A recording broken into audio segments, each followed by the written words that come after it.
still affecting people in the area, and many are still unaccounted for. No flooding concerns here, just heat as it builds back in with these heat advisories, the latest from the Skywatch Weather Center. Also, Mr. Food will show us how to make a yummy salad. The 4 states' most watched news starts now. Welcome to KOAM News at Noon. I'm Bella Line. Early this morning, a single vehicle crash killed a Miller, Missouri man.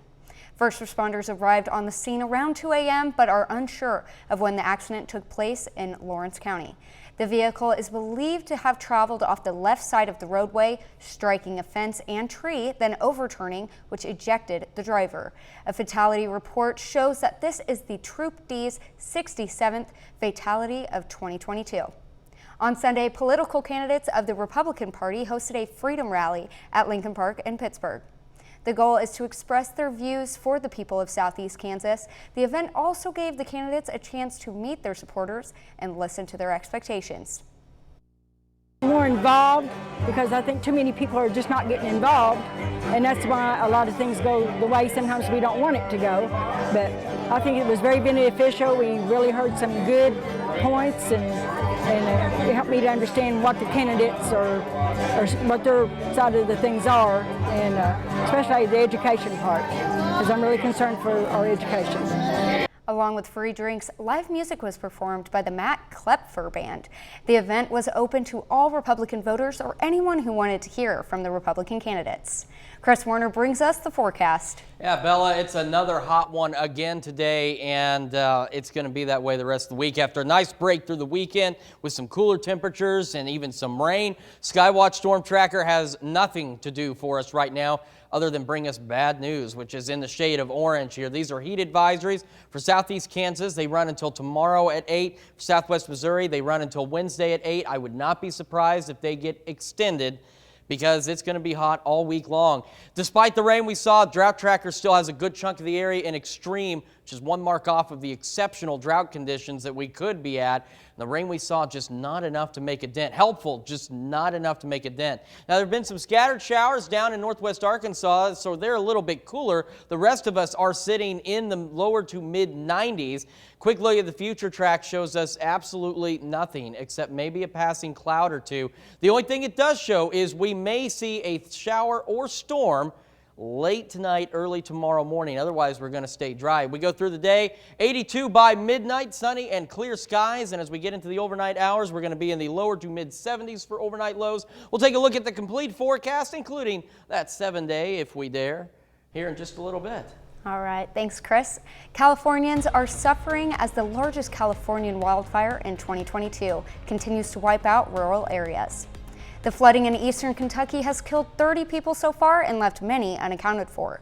Many victims of the floods were left homeless after having to be rescued from their homes Wednesday night. And many roadways still have yet to be cleared, making rescue missions difficult. First responders are battling the largest wildfire in California so far this year. The Mckinney Fire exploded in size to more than 80 square miles along California Highway 96. The thick smoke covered the area and flames burned through hillsides, homes, and abandoned vehicles. The thunderstorms coming into the area, the threat of those is erratic fire spread.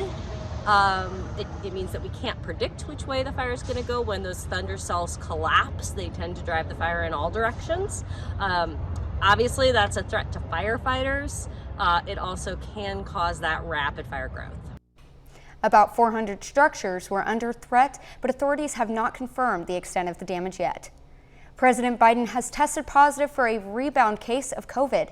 Natalie Brand is in Washington, D.C. with more on the president's diagnosis. Good to see you. President Biden is once again working in isolation after testing positive for COVID-19 on the heels of his first bout with the virus. The president announced the news in a tweet Saturday. Feeling fine. Everything's good. The president's physician called it rebound positivity following his recovery from COVID last week. Doctors say rebound cases have occurred in some patients who have taken the antiviral Paxlovid. The president received that treatment after his first COVID diagnosis July 21st. In the clinical trials of Paxlovid, less than 10% of people experience a rebound of symptoms or test positivity after completing their course of Paxlovid. Among other recent high-profile rebound cases, the chief medical advisor to the president, Dr. Anthony Fauci. Paxlovid may not cure you. You may still have a rebound of symptoms or test positivity, but it worked if you did not end up in the hospital. The president's doctor says he will remain in strict isolation, but he is symptom-free and not expected to receive a new round of treatment. Natalie Brandt, CBS News, Washington. The president had 6 close contacts, including First Lady Dr. Jill Biden, who have all tested negative. The president will wait until he receives 2 negative tests before coming out of isolation. That's a look at today's top stories and weather in our first 7 minutes. Up next on KOAM News at noon, Ukraine food production is finally moving forward since the war with Russia continues. And later, we'll take a look at how to make a yummy Italian tortellini salad with Mr. Food. The first ship carrying grain from Ukraine set off from the port city of Odessa today under a deal brokered by the United Nations in Turkey, aimed at easing soaring global food prices. CBS's Ian Lee reports from London. It's a welcome sound for a Ukrainian city more used to the torment of air raid sirens. This cargo ship packed with 28,000 tons of corn left Ukraine on Monday, bound for Lebanon. It's the first shipment since Russia's invasion more than 5 months ago. This Odessa resident said, "I was delighted when I heard the ship whistle. Finally, life is moving forward and there's some changes in a positive direction." It's part of a deal struck by Turkey, the UN, and Russia last month that allows Ukraine to safely export grain. The move is expected to release huge stores of Ukrainian crops to foreign markets and to help ease a growing hunger crisis. The Kremlin called it positive news. 22 million tons of grain and other agricultural products have been stuck in the country's Black Sea ports for months. Of course, there's a new harvest coming in as well, so it's really imperative that we get the existing grain out in order to be able to replenish the silos with the new harvest. Ukraine is one of the world's largest grain exporters, but just getting to port can be difficult and dangerous. Russia is accused of purposefully shelling fields to start fires, with farmers wearing flak jackets while harvesting in the crosshairs, all so they can help feed the world. Ian Lee, CBS News, London. Last week, the owner of one of Ukraine's largest grain-producing companies was killed, along with his wife, when Russia shelled another Ukrainian port city. Still to come on KOAM News at noon, Mr. Food. Say goodbye to boring salads and hello to one that'll knock your socks off. Not literally, but it's really good. You'll see. But first, Chris Warner returns with your complete forecast after this break. It's going to be another hot one. In fact, it's already getting to be another hot one today. August is reminding us, first off, it's August, and second off, it's still summer. It's going to start very hot and quite dry for most of us. Heat advisories officially kick in about 45 minutes, and they're going to run through Tuesday and Wednesday. We may have some rain and storms by midweek, but it's really not going to be a lot. Drought tracker, everybody in red. This is extreme drought, which is 1 mark off of the last one that's on the drought tracker, which is exceptional. So that means despite the rain that we saw, it's not really been enough to have a serious impact on the drought situation. Right now, 7th and range line, it looks good. It's deceiving. We talked about this when it was really hot before, that view outside, it's like if you go up to your window and you peer out and you see it, and it looks really nice, and in reality, it is really hot outside. 94 in Joplin. Look at that wind. As promised this morning, it's really kicking up. Not doing anything for temperatures, but it's breezy. It's breezy for sure. Feels like 97. Dew point's at 66. Humidity is at 40%. So it is a muggy one. Temperatures across the area looking about the same too. We're all sitting in the 90s, lower to mid, and then we had some showers earlier today in northwest Arkansas. So say Bella Vista, only 85, but everybody else camping out in the 90s. And once you factor in those dew points that we were talking about, it's where it gets sticky, it's where it gets muggy, it's where the air gets thick, and it's like you're walking into a bowl of soup and trying to breathe that in, which I wouldn't recommend doing. But if you are outdoors, we are in that sticky to muggy to pushing soupy range on the dew point tracker. And once you factor that in, look at these heat index values just today. 97 Webb City, 100 in Nevada and Fort Scott. It is warming up and it is going to stay that way. So let's talk about it. I mean, I guess it doesn't stay that way once you get into the overnight. It's not going to be that hot. It's still going to be warm, but not that hot. As we go through the day, 94 by 6, 90 by 8, 84 by 10, 82 by midnight, and then all of us getting into the lower to mid 70s for overnight lows, but it's going to stay hot. Skywatch Storm Tracker,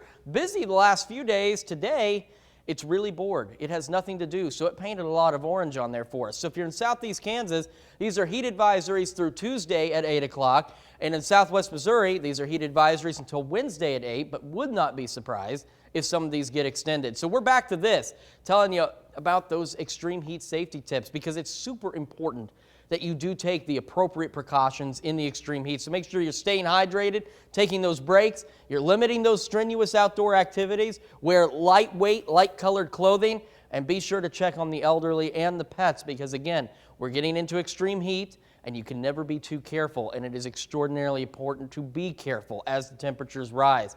Over the next 24 hours, we talked about what temperatures are going to do overnight. We're going to stay clear. Now, by tomorrow morning, say 2, 3 a.m., there may be a stray shower or two for some of us. The rest of us are going to stay dry, and as we head into the morning, once that sun gets up there, the temperatures soar right behind it under clear skies. And on the future track, you can watch those temperatures soar.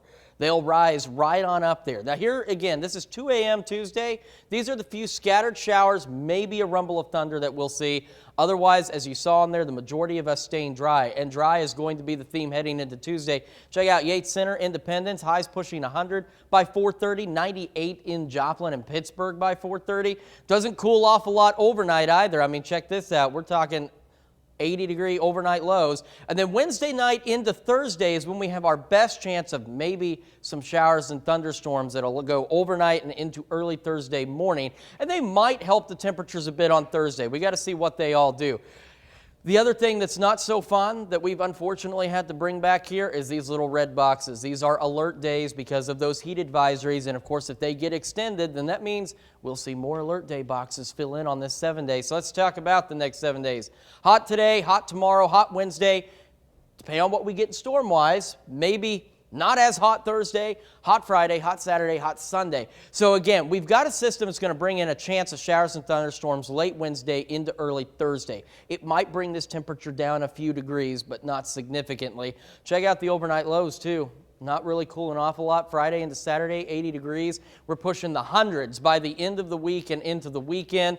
Hopefully, as we had mentioned before, we get into a system where even though it's going to be super hot like this, we might get these thunderstorm breaks, but otherwise just plan on it being absolutely miserable, and you can thank August for that, because today's August 1st, and this is exactly what it brings us right after we had a pretty decent weekend. Yeah, well, I'm not looking forward to that, because I'm glad you added in a little bit about that heat advisory, because let me tell you, a couple weeks ago on Sunday, I experienced some extreme heat exhaustion, and it hits quick. It's scary, honestly. Yeah, it can be unexpected. Tomorrow morning, we might even cover some of that as well, just some things that you need to watch out for, because you don't always realize it sometimes. You don't realize it until it becomes a much more serious situation. So just make sure you're keeping an eye on yourself. Yeah, absolutely. All the electrolytes, the Gatorades, the Pedialytes, everything like that. I know I was chugging some afterwards, so and definitely air conditioning wherever possible. Air conditioning, absolutely. All right, thanks, Chris.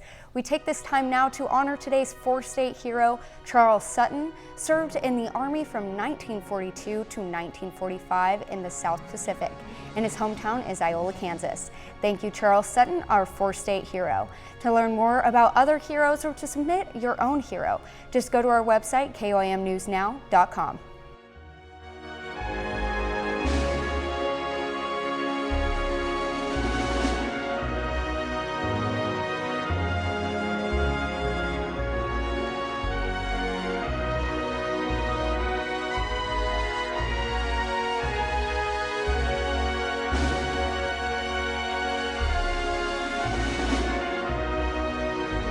Say goodbye to boring salads and hello to one that'll knock your socks off. Not literally, but it is really good.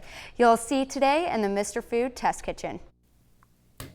In the summer, we love trying all different kinds of salads. Sure, we have our favorite potato salad and coleslaw recipes, but every now and then we want something that will really stand out. You know, a real showstopper. Well, you're in luck, because the tortellini salad we're making today is just that. We start by cooking some tortellini according to the package directions. Using a cheese-stuffed tortellini works great as a simple side salad, yet it's hearty enough to be a main dish. After it's drained, we add some sliced pepperoni and salami, diced provolone cheese, and to give it color, cherry tomatoes, black olives, sliced red onions, a few artichoke hearts, and a bit of chopped parsley. Now we drizzle this with a homemade red wine vinaigrette and give it a good toss. We could serve this as is, but I think it's even better if you chill it a bit before setting it out. This summer salad has everything you could want. It's easy, it's colorful, it's tasty, and it feeds a crowd. To get the recipe for our new Italian tortellini salad, all you have to do is visit our website. And let me assure you, this is loaded with flavor. I'm Howard in the Mr. Food Test Kitchen, where today we found the pasta perfect way for you to say, ooh, it's so good. You can find this recipe along with a lot more good food from the Mr. Food Test Kitchen online. Just go to our website at komnewsnow.com. Now here's a look at 4 state market prices.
We've got heat advisories that are kicking in today. They're going to run until at least Wednesday at 8 p.m. and they may go even longer than that because take a look at that 7-day forecast.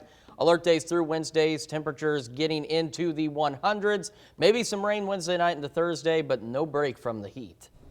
Oof, it's going to be a hot one. It certainly is. Absolutely. Thanks, Chris. Coming up tonight at 5, animal shelters in some areas of the county are seeing more pets return to their care. Some owners struggling with the rising cost of rent, food, and gas are making the difficult decision to surrender their cat or dog. Factors that may also prevent potential pet families from making the commitment to bring an animal into their home.